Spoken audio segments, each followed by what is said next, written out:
Good day everyone, I am ROMELYN ALBA from PCBet 01402A and I am going to discuss sections 1 and 2 of the Law on Corporation. Now the main topics of today's discussion are: under section 1 we have the revised Corporation Code, section 2 we have the definition of corporation and its characteristics. We also have the piercing the veil of the corporation as well as its elements, the powers of a corporation and how it is related to the doctrine of limited capacity, and lastly we have the GOCC, or the government-owned or controlled corporation. Let us first discuss Section 1 under the Revised Corporation Code, entitled as Title of the Code. Section 1 states that this code shall be known as the Revised Corporation Code of the Philippines, but before it was revised, it was recognized as the Corporation Law Act No. 1456, which is created on the April 1st of 1905, and it was governed by the law of Batas Pambansa bilang 68 in the year of 1980, May 1st. Now, the Revised Corporation Code was governed by the Batas Pambansa bilang 68 as amended by Republic Act No. 11232.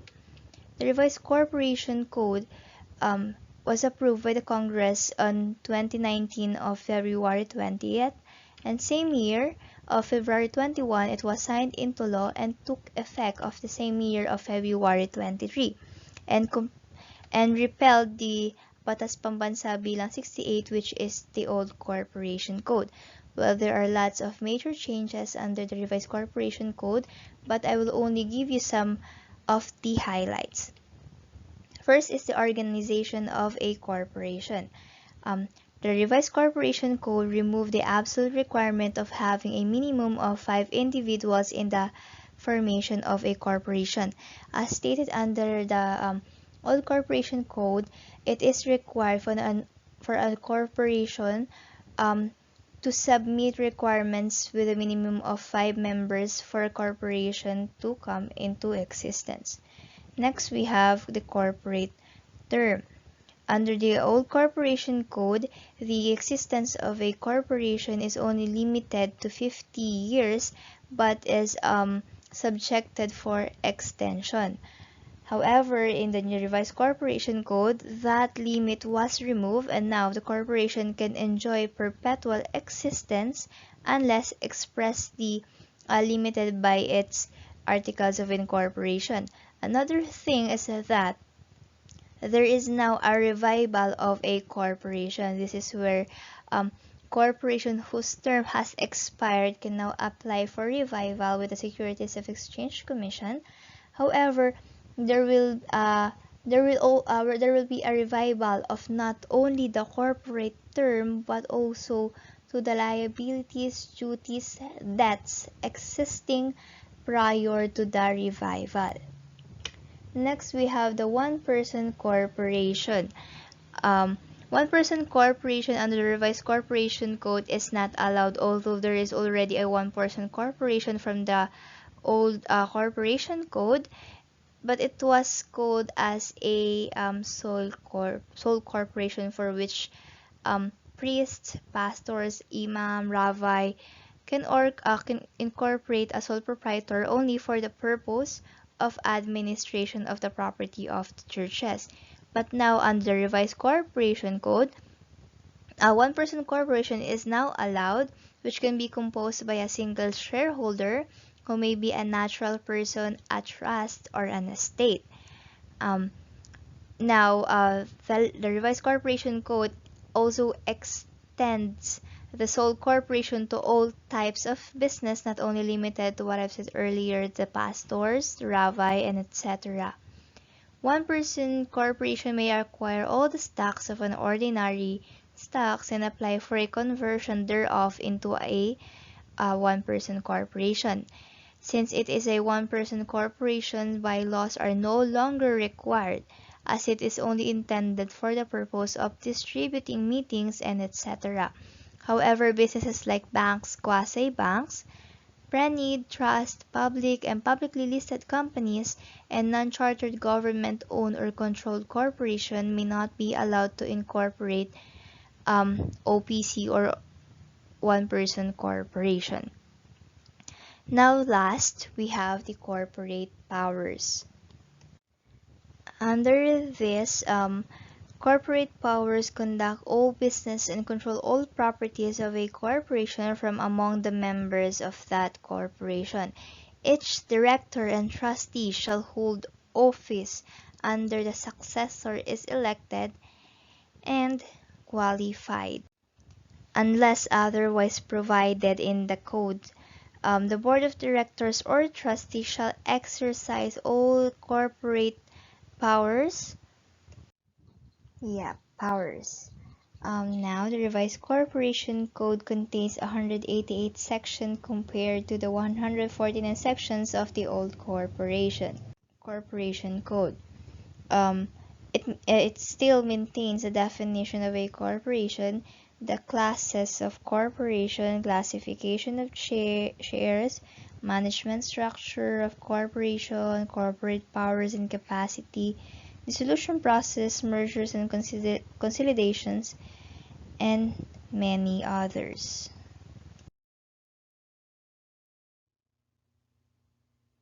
We are now jumping to our next topic, which is Section 2 under the Corporation Code, the definition. Section 2, which is entitled as a corporation defined, states that a corporation is an artificial being created by operation of law, having the right of succession and the powers, attributes, and properties expressly authorized by law or incident to its existence. To further understand this definition, we are now moving forward to the discussion of its characteristics. The characteristics of a corporation is actually stated in the definition itself. The first one we have artificial being. Corporation as an artificial being, same with partnership, is considered as it has its own juridical personality, which is separate and distinct from the persons composing it. Now let's break this down. When we say juridical personality, it is created by the operation of law and is considered as a person by the law by the process of fiction, meaning it can incur its own liabilities, acquire its own assets, enter into different contracts, sue, and be sued under its name. Now, let's move forward to the persons composing it. When we say persons composing it, we consider this as a natural persons. In corporation, they are called as stockholders or members, wherein they merge as in a corporate body to compose the corporation, but then again they are different from the corporation, which means they can be personally held liable for their own acts. Additionally, juridical personality, it falls under the doctrine of separate juridical personality. This doctrine acts as a shield. It acts as a shield against the personal liability of the officers of the corporation. And as a consequences of this doctrine, we have the following. The first consequence is that liability for acts or contracts.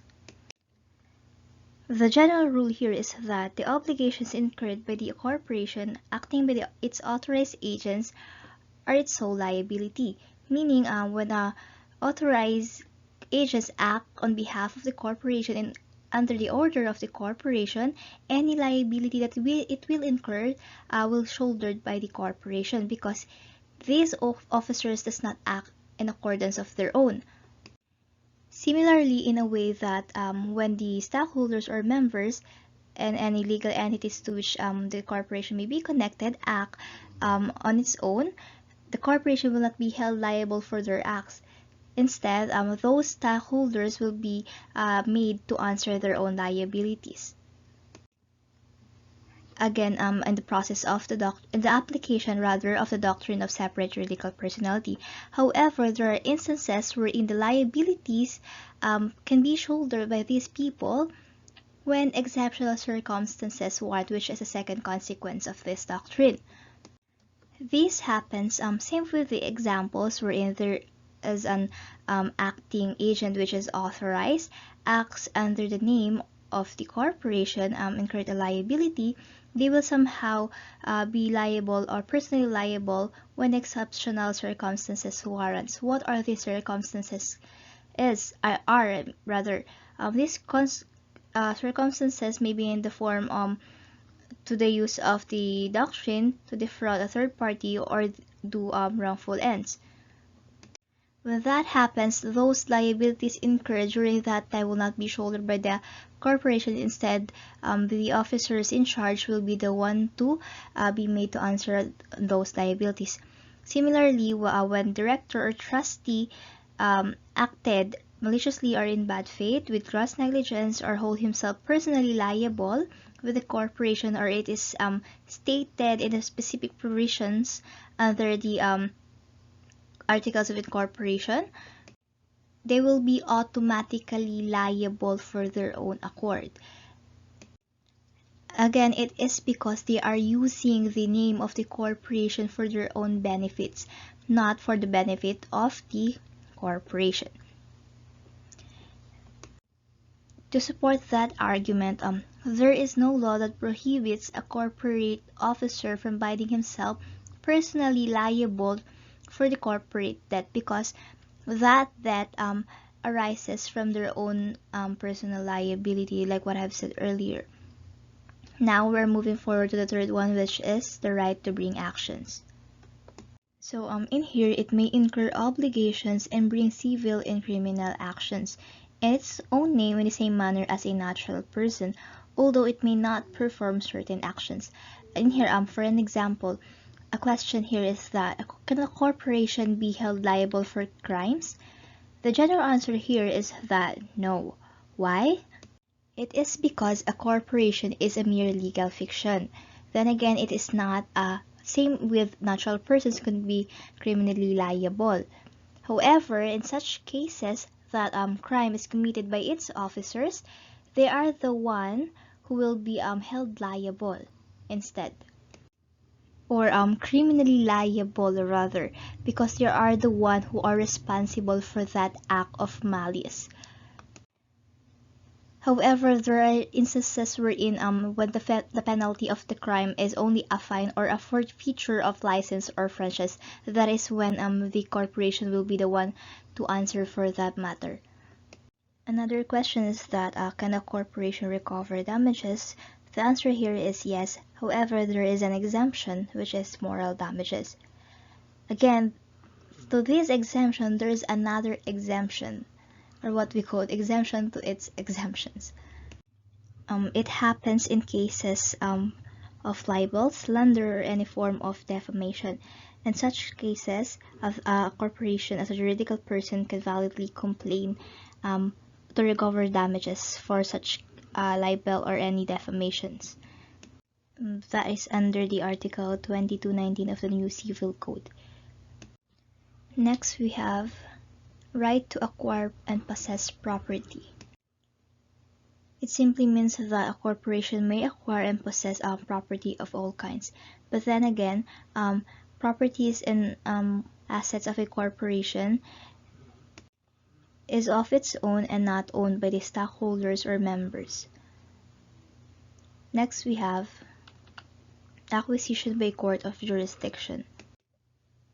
It means that the personality of the president of a corporation is distinct from the corporation itself, and in the absence of summons of the corporation, a judgment against it is void for lack of jurisdiction and lack of due process.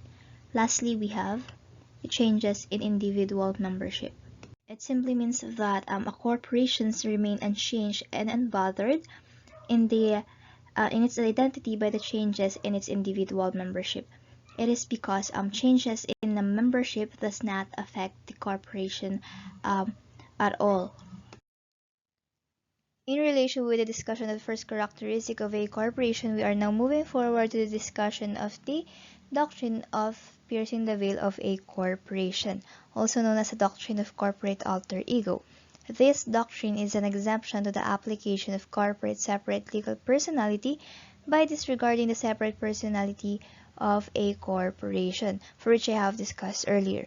As we have known, having a separate personality between natural person and the juridical personality of the corporation have its own advantages, for which is the reason why many companies like to apply for incorporation. Now, in order for you to understand it effectively, I'm going to give you an example. First is the example of the application of the doctrine of separate personality, as it is interrelated on how one pierces the veil of a corporation.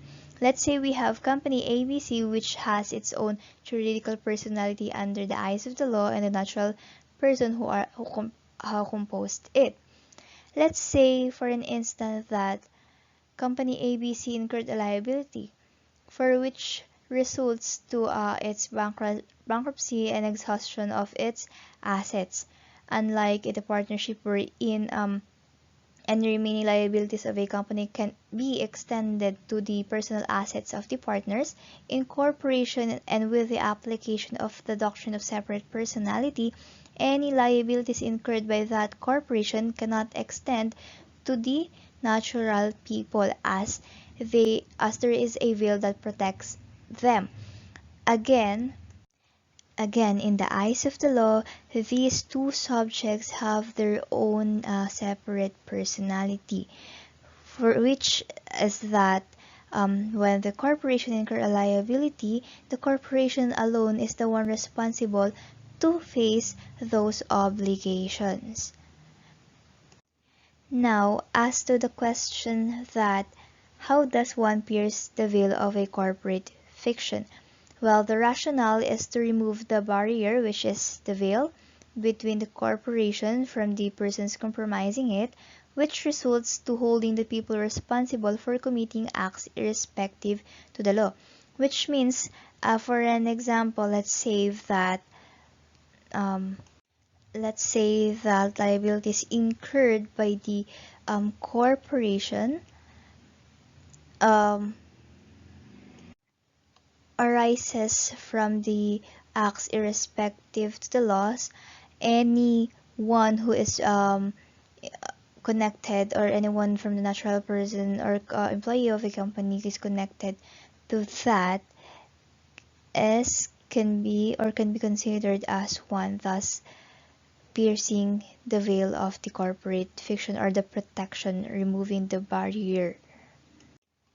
But it should be noted that the exercise of this doctrine shall be done with caution and is considered as the last resort upon considering all other options. Now, there are peculiar grounds or situations for which warrants the disregard of the independent personality of a corporation. And these are the following. First, we have defeat of public convenience, as when the corporate fiction is used as a vehicle for evasion of an existing obligation, if it is done to defraud the government of taxes due it, or if done to evade payment of civil liability. Let's say for an example, a corporation is formed by a person for invading his contract. Another example would be dissolved corporation and its assets are transferred to the new corporation to avoid liabilities to the old corporation. Actually, there are many companies who do this kind of stuff, wherein they let their corporation be dissolved and transfer their assets to another newly built corporation to avoid any liabilities incurred by their old corporation. For an example, let's say that there is a case wherein a company is required to pay a large sum of money as a compensation for the acts committed. Instead of paying that liability, since there is a doctrine which is the separate corporate legal personality, like what I've said earlier, any remaining liabilities of a corporation cannot be extended to the persons composing it, which means any remaining liabilities will remain as is. So when that corporation dissolve, remaining liabilities or those injured parties cannot extend those liability to the newly built corporation, as it has its own it is established by or under different name. Last example under this is when a corporation is organized by insolvent debtors. The second element of the doctrine is fraud cases, or when the corporate entity is used to justify a wrong, protect fraud, or defend a crime. The element should be the fraud are committed by evil motive to the certain transaction. The main action should seek enforcement of money claims pertaining to the corporation against stockholders and vice versa. Vice versa. And in such case, um, people who are liable shall be held responsible. Lastly, we have alter ego cases where a corporation is merely a farce since it is mere alter ego or business conduit of a person, or when the corporation is so organized and controlled and its affairs are conducted as to make it merely an instrumentality, agency, conduit, or adjunct of another corporation, or simply means a corporation functions for the benefit of another corporation, like for an example, a parent and subsidiary corporation. Just so you know, a parent company is a main company, and when we say subsidiary, these are the underling of that main company, for which 50% of the voting stock of a subsidiary is being controlled directly or indirectly by a parent company. It should be noted that the law allows to create subsidiaries.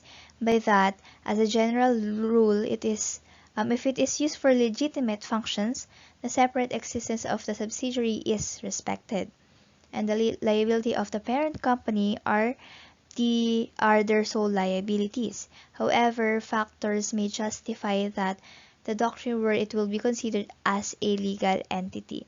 For example, a parent company owns most of the capital stock. A common directors, officers subscribe all the other stocks of the subsidiary. It should be taken note that in the absence of malice, bad faith, or a specific provision of law making a corporate officer liable, such corporate officer cannot be made personally liable for the corporate liabilities. For an example, where a corporation functions for the benefit of a single individual, a person has a total control over the funds, one person owned the corporation, which is actually under the revised corporation code, a one-person corporation is allowed. However, of course, it is still grounded by the existing rules. So again, the use of piercing the veil of a corporate fiction is the last resort out of considerations with other possible acts to be done. And by that, the Supreme Court has laid a test in determining the applicability of the doctrine of piercing the veil of a corporate fiction if it is based on instrumentality or alter ego rule. In applying this rule, the court are concerned with the reality and not with the form, with how the corporation operated and the individual defendant's relationship to that operation. The absence of any three of the elements that I'm going to discuss will prevent piercing the veil of the corporate fiction. First, we have the control, not mere majority or complete stock control, but complete dominion, not only of finances, but of policy and business in respect to the transaction attack, so that the corporation entity as to this transaction had a time to no separate mind, will, or existence of its own. Second, such control must have been used by the defendant to commit fraud or wrong, a violation of a statutory or other positive duty, or dishonest and unjust act in contravention of the plaintiff's right, and with respect to the second element, the fraud or wrongful or dishonest and unjust act must be clearly and convincingly established. Lastly, the aforesaid control and breach of duty must proximately cause the injury or unjust loss complained of. Now, out of all things that I have said, I want to I wanted to explain it to you very simply. A corporate veil can be deemed appears with the presence of these elements or grounds. However, it should be noted that these grounds shall be done continuously, or what do you call that? These acts are not just made once, but many times, and for which it is being put inside a jar and the jar became full. Now let's say for an example, the owner of a company uses the name of the corporation as an instrument to commit any of the following grounds that I have discussed earlier, and he know for a fact that when bad things happen or when the authorities come, he can hide beneath the name of the corporation, as there is a veil that protects him from being responsible for that action, since the acts made was done under the name of a corporation. However, under the test that is being applied, and if it is recognized that those acts are committed under the personal gain of the owner, with malice, with the presence of malice and other things that are considered, the owner of the company, or the obligations that arise from those acts may be extended to the owner of that company, for which means that the owner will be held liable for any corporate damage, any corporate liabilities of the corporation, thus piercing the protection he was hoping, or he was hiding from. But I would like to clarify that the separate personality of a corporation will still be presumed in other legitimate operations. The doctrine shall only be applied to the subjected case, which is to the owner of the corporation alone, and when the owner of the corporation is subjected to law enforcement. Another characteristic of a corporation is the rights of succession, so which means that a corporation will not be easily dissolved, or will not be died upon the failure of the or imprisonment of the owner alone. Now, as a result of piercing the veil of corporate fiction, any liability incurred by a corporation will be personally, like what I've said earlier, personally and directly attached to the stockholders. Now, in case of the parent subsidiary, it will be treated as one, so that the real actor will shoulder the liability of the instrumentality.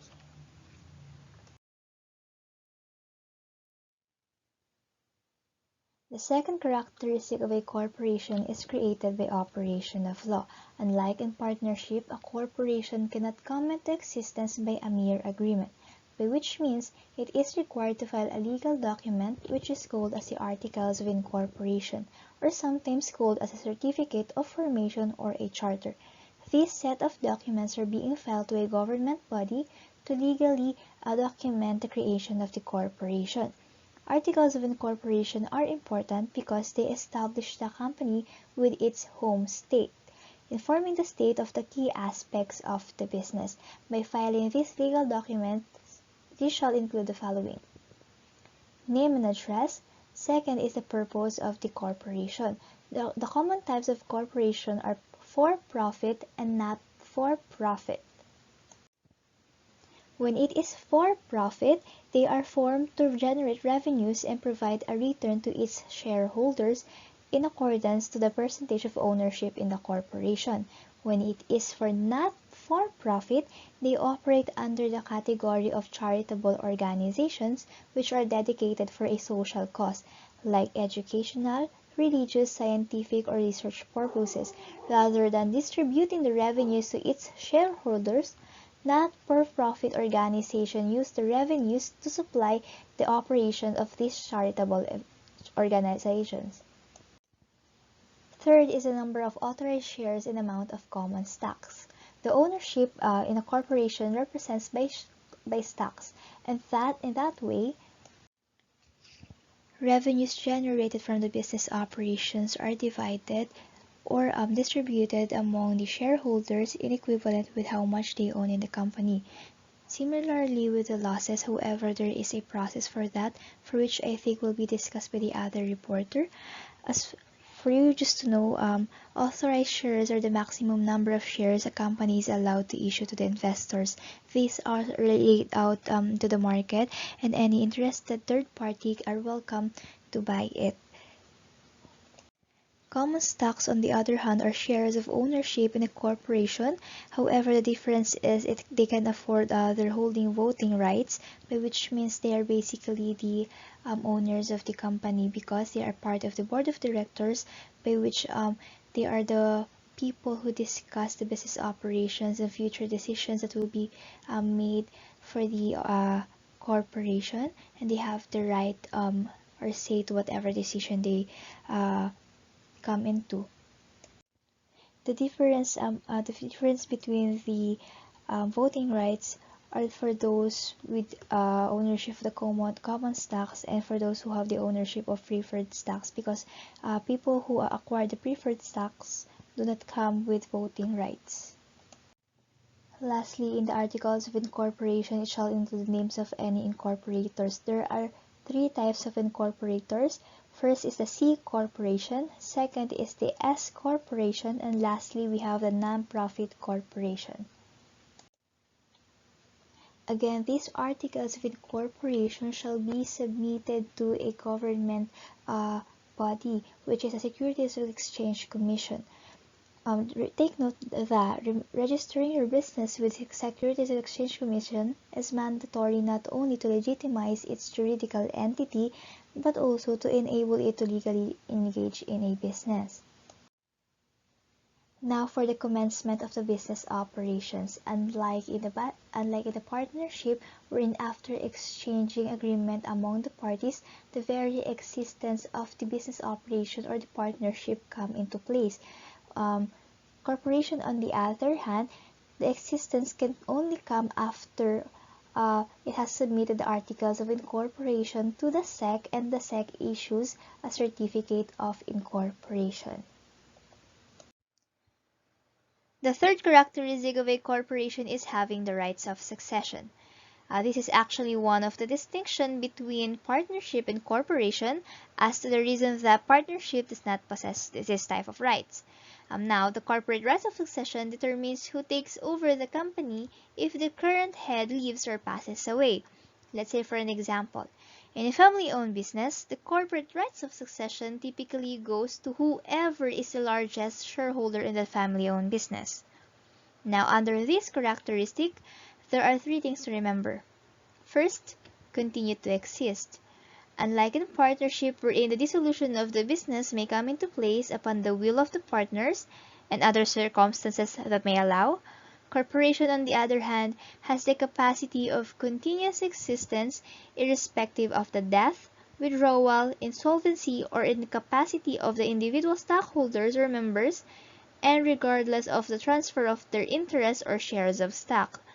Now, although that is the case, corporation is no way immortal, because same way how the corporation has commenced its juridical personality, only the SEC or the Securities of Exchange Commission may grant corporation its dissolution.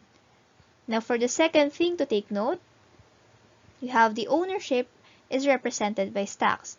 Unlike in partnership, wherein the ownership depends on how much contribution did the partner make, corporation, on the other hand, have stocks. Like what I've said earlier, under the articles of incorporation, authorized shares are listed, as to which it is being sold in the market, and any interested third parties or investors are welcome to buy it. And the percentage of stocks they own represents their ownership. Additionally, there are types of stocks. We have the common stocks, which came with a voting right, and preferred stocks, which on the other hand does not. However, preferred stock owners receive dividends first before common stock owners. Now, these stockholders have the ability first to transfer their interest or shares. It is to whoever they wanted to. For which, unlike in the partnership, stockholders can do this freely without the need to have the consent of the other members, because again, corporation does not exercise the application of the doctrine of the lexus personae.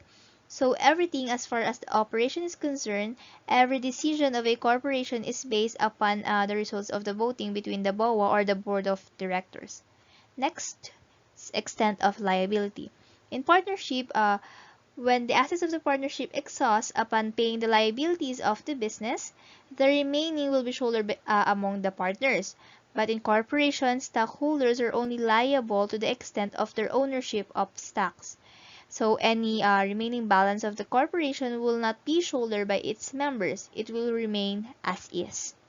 Lastly, we have profit distribution.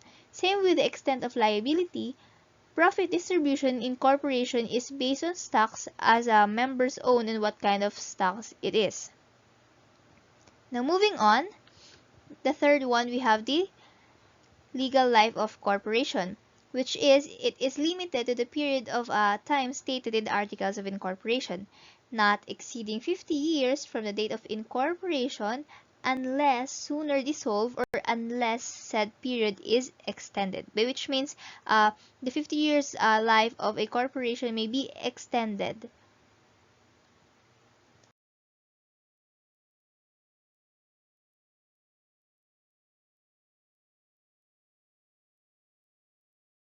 The fourth and last characteristic of a corporation is powers, attributes, and properties expressly authorized by law or incident to its existence. A corporation, being purely a creation of law, may exercise only such powers which are granted by the law of its creation. That being said, it falls under the doctrine of limited capacity, which means it is limited only from such powers expressly granted and those that are inherent to its existence. These powers act as an offshoot to the corporation as an artificial being. Now, when we say express powers, these are conferred by law and stated in the company's articles of incorporation, well, particularly in the purpose clause. The purpose clause generally limits what a corporation can do. Moreover, and under the Section 36 of the Corporation Code, it lists the enumeration of the express powers that a corporation can exercise. And to that powers, there are exemptions, of course. We have the implied and incidental powers, which can be inferred, necessary, or consequential to the exercise of the express powers. When we say implied powers and incidental powers, it corresponds with the ultra vires acts. When we say ultra, it means beyond, and vires, it means power. So beyond power, or literally outside the power, it is the act of doing acts beyond the legal power and authority of the company, which is not authorized by the memorandum. So in the application of the powers, there is a test that is being applied. That is whether the act of the corporation is in a direct or immediate improvement of its business, fairly incidental to the express powers, and reasonably necessary to their exercise. If so, the corporation has the power to do that. Otherwise, not. To understand that, let me give you an example. Let's say a corporation engaged in manufacturing cement has established its own power plant to supply its operation. The question here is the powers expressed is allowed or not? The answer is yes. Under the incidental powers of a corporation, it is necessary because it is a direct improvement to the business to supply the run of the operation of the manufacturing cement. However, let's say for an instance that a corporation who mainly organize for the electricity supply, they have no power to buy and sell agricultural lands. because it is not part of the powers authorized to them under the law. The question here, um, does the company who organize electricity supply needs an agricultural land to run its operation? No, it can run its operation without the presence of the agricultural lands. Now we have to take note that the powers that may be exercised by a corporation are not entirely dependent upon the state. The purpose of the powers it may exercise is subject only to the certain restrictions. The incorporators, stockholders, or members are entirely free to decide what the purpose or purposes of the corporation shall be.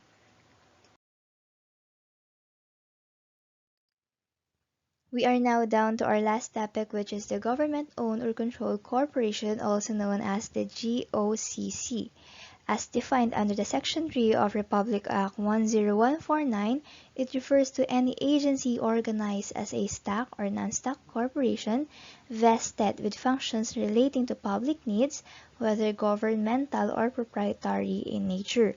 In continuance with that definition, GOCC is created under a special law or charter, for which means that unlike the ordinary corporation, for which the Securities and Exchange Commission has a jurisdiction over the rules, GOCC, on the other hand, is not under the jurisdiction of the Securities and Exchange Commission, as it is created by a special law or with original charter. It follows that it has no power to interpret the law creating it. However, the SEC can rule on the status of a corporation as to whether it is government-owned or controlled corporation belonging to this type. Next, we have GOCC treated as a private corporation and not public corporation.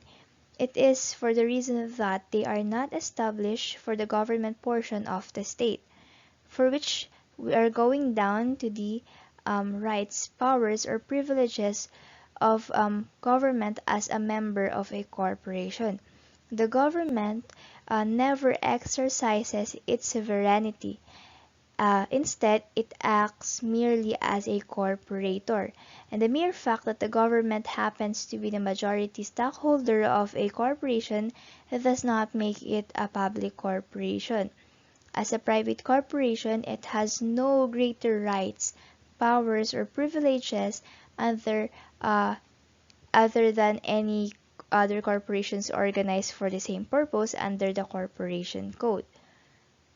Next, we have the major stockholder is the government. So yes, in order to determine whether a corporation is GOCC, the majority stockholder shall be the government with at least 51% of outstanding owned or controlled capital stock, directly or indirectly. Lastly, GOCC's law of interest is for the common good of the public and subject to the test of the economic viability. In order to deeply understand what GOCCs are, let's move on to the discussion of its role or why GOCCs are created. First is to intervene with the market failure. The rationale for the creation of GOCC is grounded on the idea that market failures do exist and the government needs to intervene to protect the public interest. In cases when there is a market failure, the production of goods and services in the market changes, which results in the changes of the price of the commodities, as well as to the supply and demand of the common goods for the public.